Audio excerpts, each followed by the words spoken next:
तो आज हम करेंगे स्ट्रक्चरल ऑर्गेनाइजेशन इन एनिमल्स के 6th लेक्चर की रिवीजन। इसमें सबसे पहले हमने देखा स्पेशलाइज्ड कनेक्टिव टिश्यू, जिसके आगे दो पार्ट है, स्केलेटल कनेक्टिव टिश्यू और fluid connective tissue. Skeletal connective tissue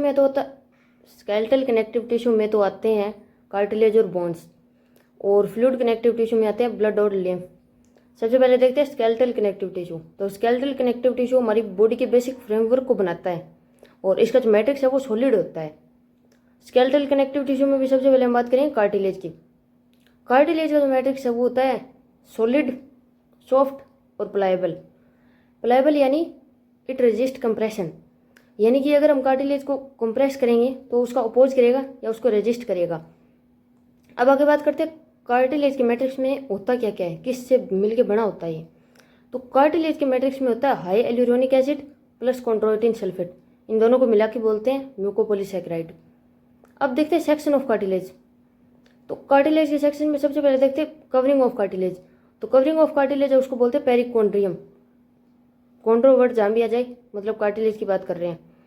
तो कार्टिलेज की कवरिंग को बोलते हैं पेरिकोन्ड्रियम। पेरिकोन्ड्रियम के अंदर वाली साइड कुछ एक सेल्स होती है जिनको बोलते हैं कॉन्ड्रोब्लास्ट, जो कि इमेच्योर कार्टिलेज सेल्स होती हैं।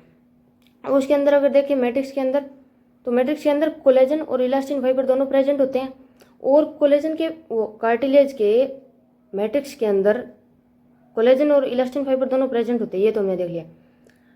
कार्टिलेज के मैट्रिक्स के अंदर कुछ एक स्ट्रक्चर प्रेजेंट होते हैं जिनको बोलते हैं लेक्यूने, जो कि फ्लूइड फिल्ड स्पेस होते हैं, और लेक्यूने के अंदर कुछ एक सेल्स प्रेजेंट होती है। अब वो सेल है वो एक भी हो सकती है और एक से ज़्यादा भी हो सकती है नंबर में। लेक्यूने के अंदर जो सेल्स प्रेजेंट होती है उनको बोलते हैं कॉन्ड्रोसाइट, जो कि मैच्योर कार्टिलेज सेल होती है और मैट्रिक्स को सिक्रीट करती है ये आगे जाके। तो एक लेक्यूने के अंदर एक या एक से ज़्यादा कॉन्ड्रोसाइट प्रेजेंट हो सकती है। अब देखते हैं कार्टिलेज के एग्जाम्पल।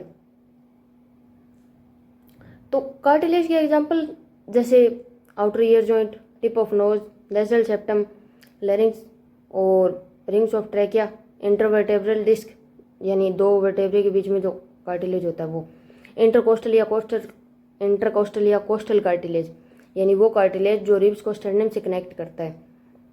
तो ये हो गया कार्टिलेज के कुछ एक एग्जाम्पल, और हमारे मतलब लिम्स में भी कार्टिलेज प्रेजेंट होता है। आगे देखते हैं।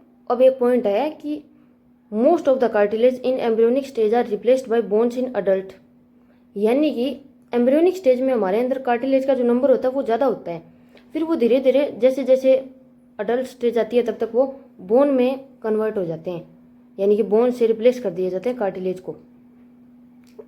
अब आगे बात करते हैं बोन की। तो बोन का जो मैट्रिक्स होता है वो होता है हार्ड, सॉलिड और नॉन प्लायबल। हार्ड होता है ये कैल्शियम सॉल्ट्स की वजह से, और बोन्स के मैट्रिक्स में ऑर्गेनिक और इनऑर्गेनिक दोनों टाइप के सब्सटेंस मिलते हैं। ऑर्गेनिक होता है 10 to 30%, इनऑर्गेनिक होता है 70 to 90%। ऑर्गेनिक में जैसे ओजिन प्रोटीन आ जाता है, और इनऑर्गेनिक में आ जाता है कैल्शियम सॉल्ट्स जैसे कैल्शियम कार्बोनेट या कैल्शियम फॉस्फेट, जिसमें कि कैल्शियम फॉस्फेट ज़्यादा अमाउंट में मिलता है। अब आगे बात करते हैं।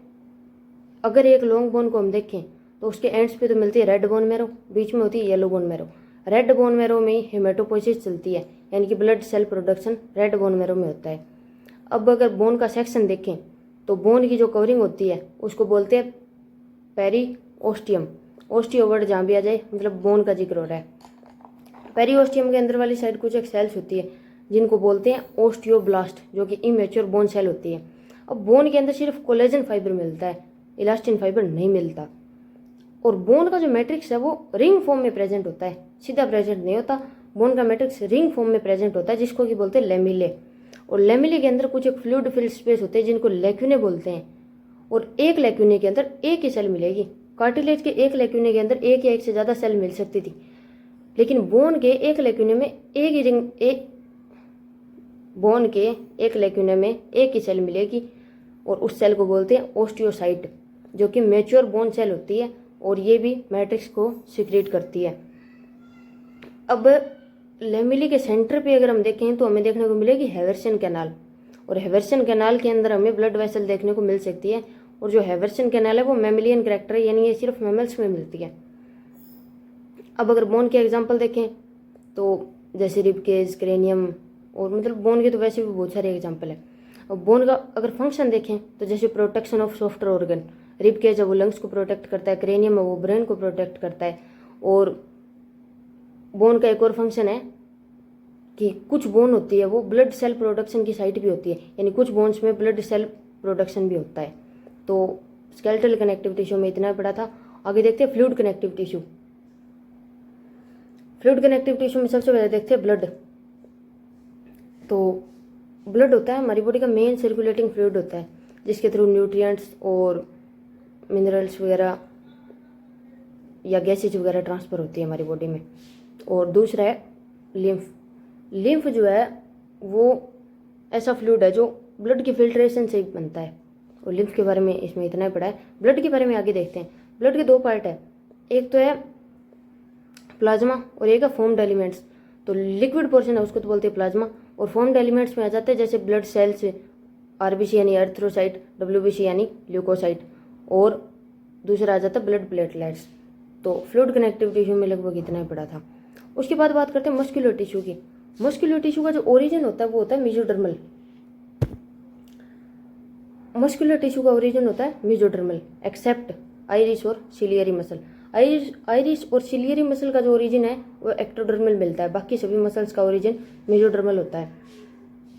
अब हमारी बॉडी का 40 से 50% वेट होता है वो मसल्स की वजह से ही होता है, और मसल का नंबर है 639। हमारी बॉडी में कितने मसल्स होते हैं? 639। अब मसल की 4 प्रॉपर्टी दी हुई है, CEEE। ये मसल की 4 प्रॉपर्टी है। C यानी कॉन्ट्रैक्टिबिलिटी, और EEE मतलब एक्सटेंसिबिलिटी, एक्साइटेबिलिटी और इलास्टिसिटी। सबसे पहले बात करते हैं कि अगर हम मसल्स को कोई स्टिमुलस देंगे तो वो उसका रिस्पॉन्ड करेगी। इस प्रॉपर्टी को बोलते हैं एक्साइटेबिलिटी, यानी अगर हम मसल को कोई स्टिमुलस दे रहे हैं तो वो एक्साइट होगी, तो ये प्रॉपर्टी हो गई एक्साइटेबिलिटी। और वो एक्साइट होके अपनी लेंथ को कम भी कर सकती है और अपनी लेंथ को बढ़ा भी सकती है। अगर वो लेंथ को कम करती है या शॉर्ट होती है या कॉन्ट्रैक्ट होती है तो वो प्रॉपर्टी तो हो गई कॉन्ट्रैक्टिबिलिटी। अगर वो स्टिमुलस के रिस्पॉन्ड में एक्सटेंड होती है तो वो हो गई एक्सटेंसिबिलिटी। स्टिमुलस का रिस्पॉन्स किया, एक्साइटेबिलिटी। स्टिमुलस के रिस्पॉन्स में अपने साइज को कम किया, कॉन्ट्रैक्टिबिलिटी। स्टिमुलस के रिस्पॉन्स में अपने साइज को ज़्यादा किया, एक्सटेंसिबिलिटी। और एक्सटेंड होने के बाद ये तो है नहीं वो एक्सटेंड ही रह जाएगी फिर हमेशा परमानेंट, या फिर वो अगर शॉर्ट हुई है साइज में तो वो शॉर्ट ही रह जाएगी, वो वापस अपनी ओरिजिनल साइज में आती है। अगर शॉर्ट हुई है तो भी वो अपने ओरिजिनल साइज में वापस आएगी, अगर एक्सटेंड हुई है तो भी अपने ओरिजिनल साइज में वापस आएगी। इसको बोलते हैं इलास्टिसिटी। तो मसल की ये 4 प्रॉपर्टी हमने देखी और इस लेक्चर में हमने इतना ही पढ़ा था।